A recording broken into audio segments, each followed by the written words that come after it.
buses catching fire, creating more headaches at LAX. As passengers rush to make their flights, lines across the country growing on this huge travel day. Bad weather impacting major hubs. This morning, procrastinators doing their dizzying dash at the stores, plus how to make sure your gifts get there in time. Baby snatching plot, the stunning new information about the woman charged with kidnapping her close friend, found dead, and newborn baby. I can't believe how sincere she sounded.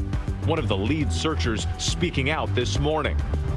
Ukraine timeline, newly released emails between government officials detailing when the president asked about military aid to Ukraine, where it fits with his infamous phone call to the president of Ukraine. Dramatic rescue, this plane crashing into an icy pond. We have an aircraft in the water. Witnesses mounting their own rescue by canoe. He was panicking. He was worried he couldn't swim. The brave rescue by neighbors banding together. And Royal Mixer, the adorable new photos with Prince George front and center, stirring up some Christmas pudding. So cute. Live from ABC News in New York, this is Good Morning America. Good morning, everybody. On this Sunday, we begin with a tough and non-negotiable fact for procrastinators. Only 3 shopping days left until Christmas. And here's another perhaps uncomfortable truth. We are at the height of the holiday travel season with millions of people at the airports and on the roads, and right in the middle of it all, we've got a pair of storms, one on each coast, making things treacherous. Got to keep it interesting, right? We already have 1 death to report, a police officer who got into an accident while driving to a call. We have team coverage this morning, and we begin with ABC's Zachary Quiche, who's on the highway here in New York. Zachary, good morning to you. Eva, good morning to you as well. The country's really getting hit on the edges this morning. 2 separate storms on 2 separate coasts is expected to bring heavy wind and rain to some major travel hubs. We're talking about places like San Francisco. They're expected to get dumped on today.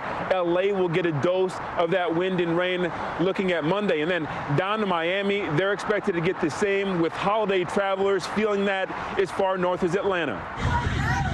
A wild scene outside of a packed LAX Saturday, fire shooting into the sky as 3 buses went up in flames. The airport jammed with travelers. Firefighters racing to the scene quickly put out the flames. More than 115 million Americans are expected to hit the rails, roads, and sky throughout the holidays.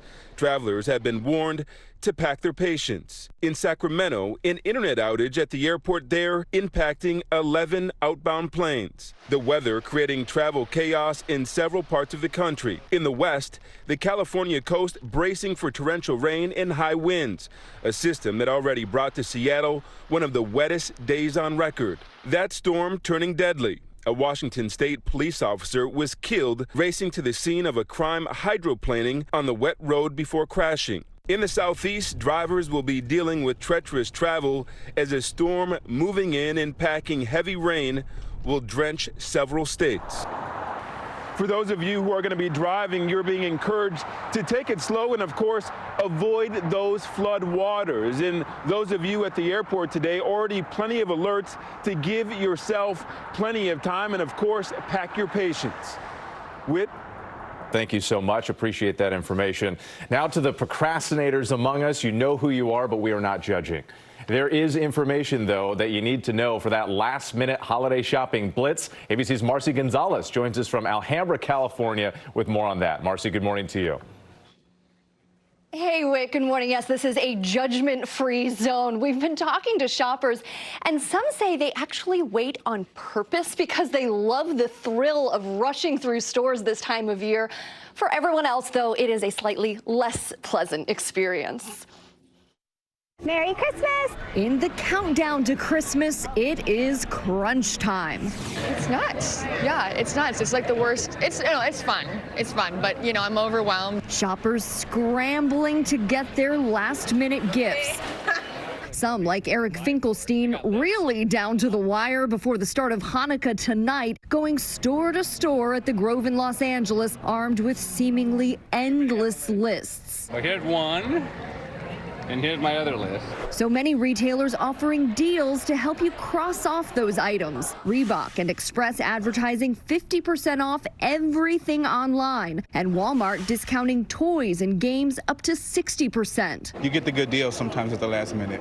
Pays off to procrastinate, I guess. And procrastinators are in luck if they're shipping their holiday purchases. Best Buy advertising free next day delivery on thousands of items ordered by tomorrow. Target and Amazon both offering same-day delivery in many locations through Christmas Eve. Or if you're mailing gifts yourself, you have a few options left to get them under the tree in time using the U.S. Postal Service's Priority Express or UPS's Next Day Air. How are you feeling about getting it all done? I think I can do it. I don't have a choice. For Finkelstein, though, it's holiday mission accomplished. I'm done. I'm done. I'm very happy. Good for him, and to help the rest of us follow in his footsteps, many stores are staying open late. Others are just never closing, like Kohl's, which is open non-stop until 6 o'clock on Christmas Eve.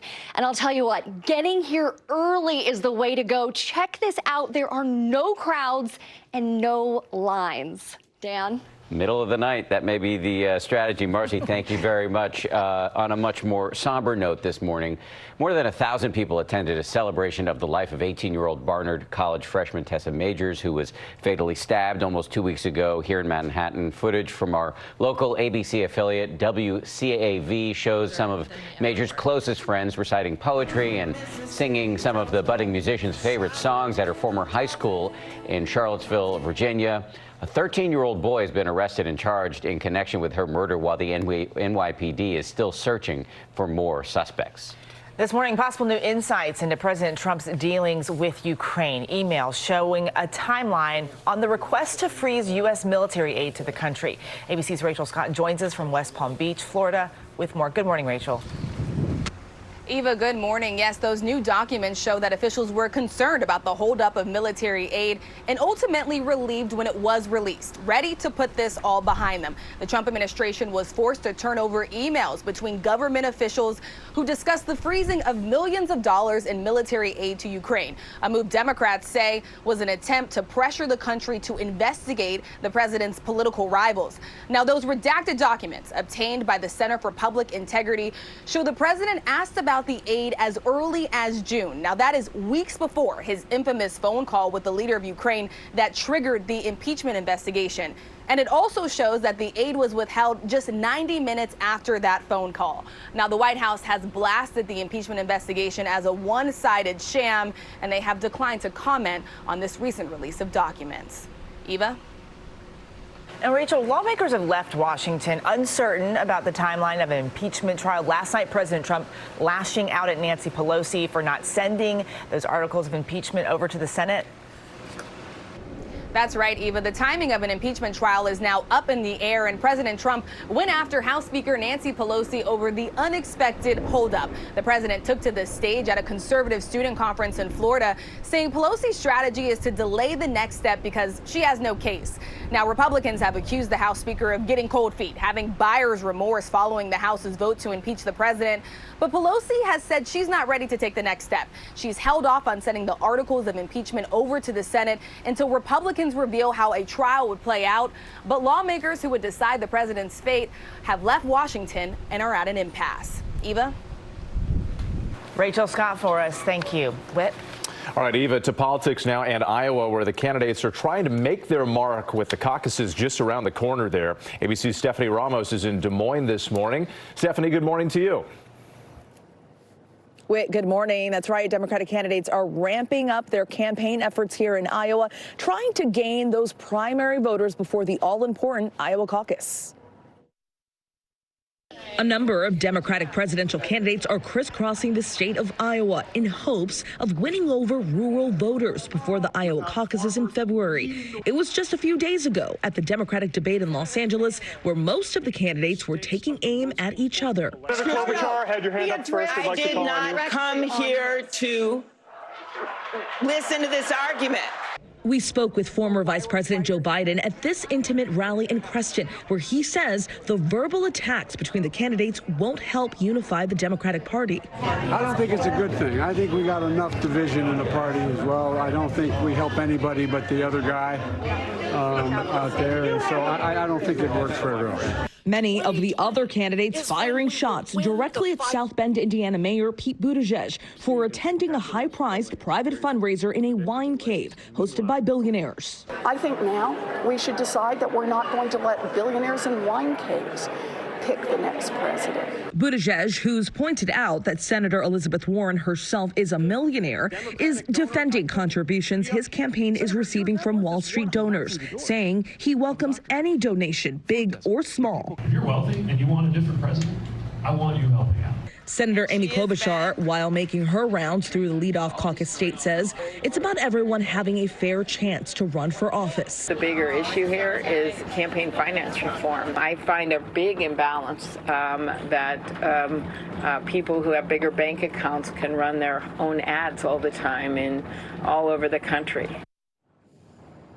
The next debate is scheduled for January 14th. It is the only 2020 debate before the Iowa caucuses, and the DNC is raising the criteria to participate. Candidates must earn at least 5% in 4 polls or 7% in 2 different polls conducted in Iowa, New Hampshire, Nevada, or South Carolina. Dan. We're down to the wire here. Iowa not far away. Thanks so much, Stephanie. Appreciate it. So much to discuss here. So let's bring in our ringer, ABC's Martha Raddatz, who's in Washington, where she'll be hosting this week later this morning. Martha, good morning to you. I know you spent some time traveling through some battleground states this week. I'm curious, does this Democratic debate about money and politics and whether Pete Buttigieg spent time in a wine cave, does that cut through for regular voters? I gotta say, Dan, I didn't hear anyone bring up wine caves, but that is really sort of an evocative image to some people thinking of Pete Buttigieg sitting down there in that wine cave.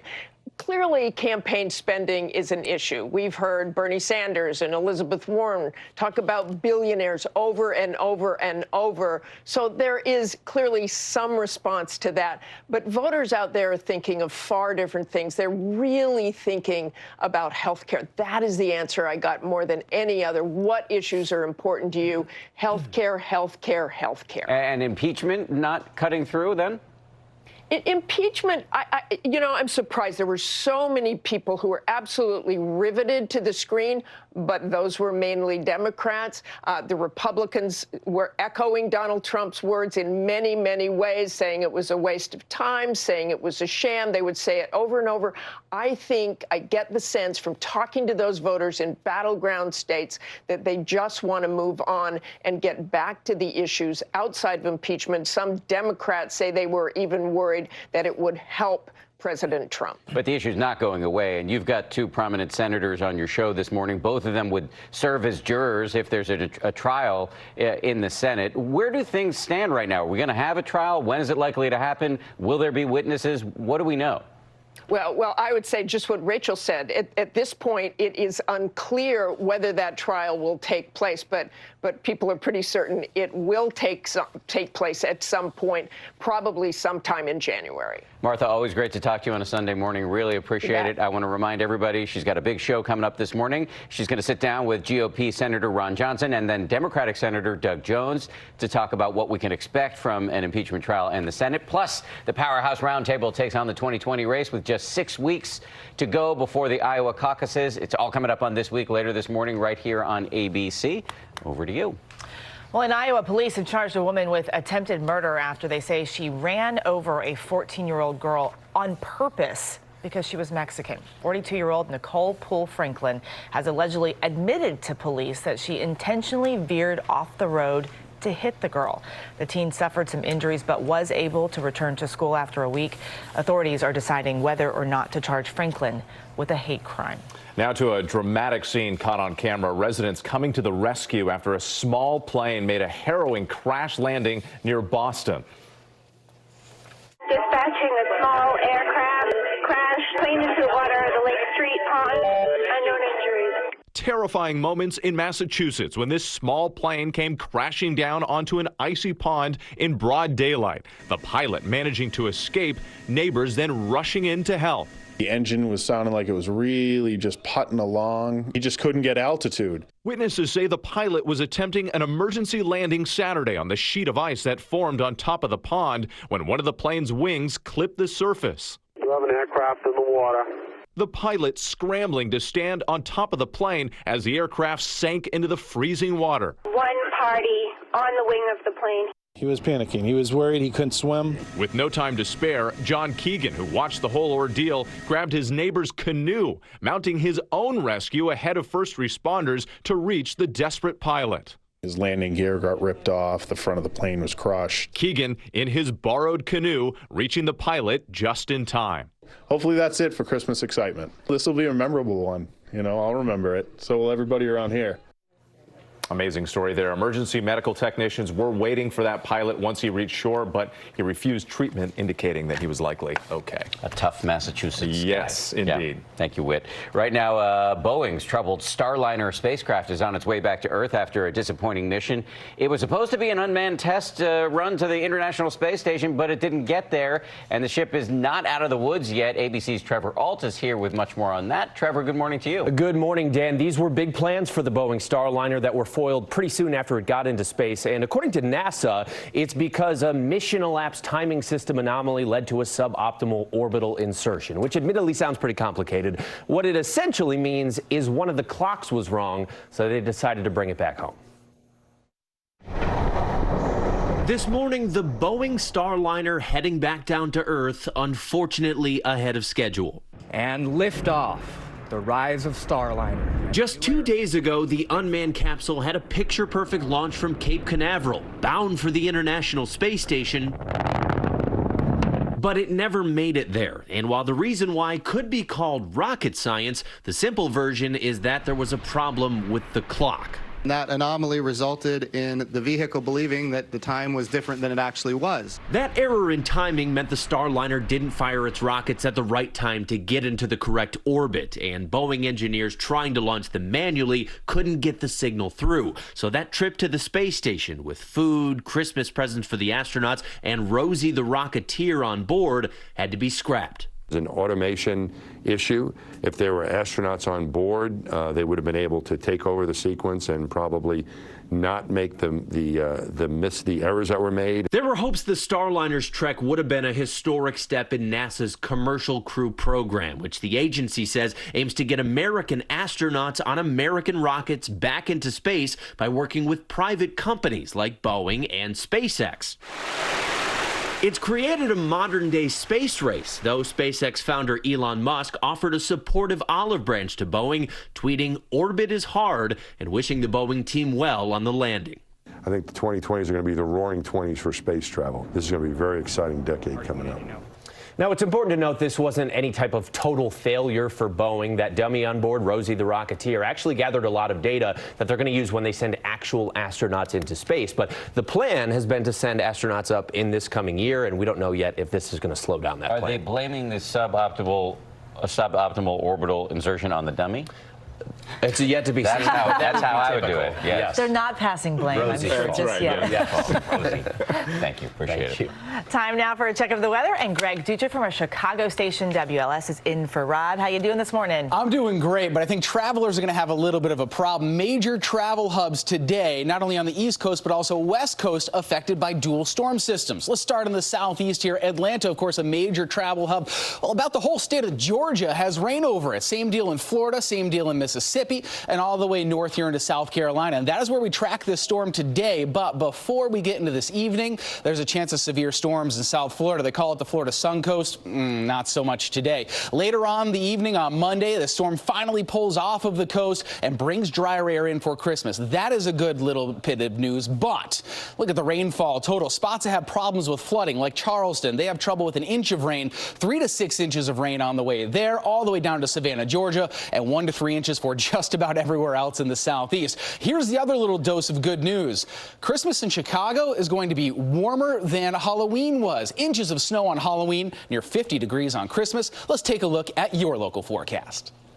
Well, happy Sunday. Meteorologist Alex Liggett here. A day where we'll finally see a little bit of milder air across the region, back into the upper 40s, a few spots near 50 degrees this afternoon, under partly cloudy skies. National menorah lighting, that's at 4 o'clock this evening. At the White House ellipse, actually 45 degrees under partly cloudy skies. Once sun sets, back in the lower 40s, very comfortable for that. Next several days, 50 degrees Monday, Christmas Eve Tuesday, and Christmas Eve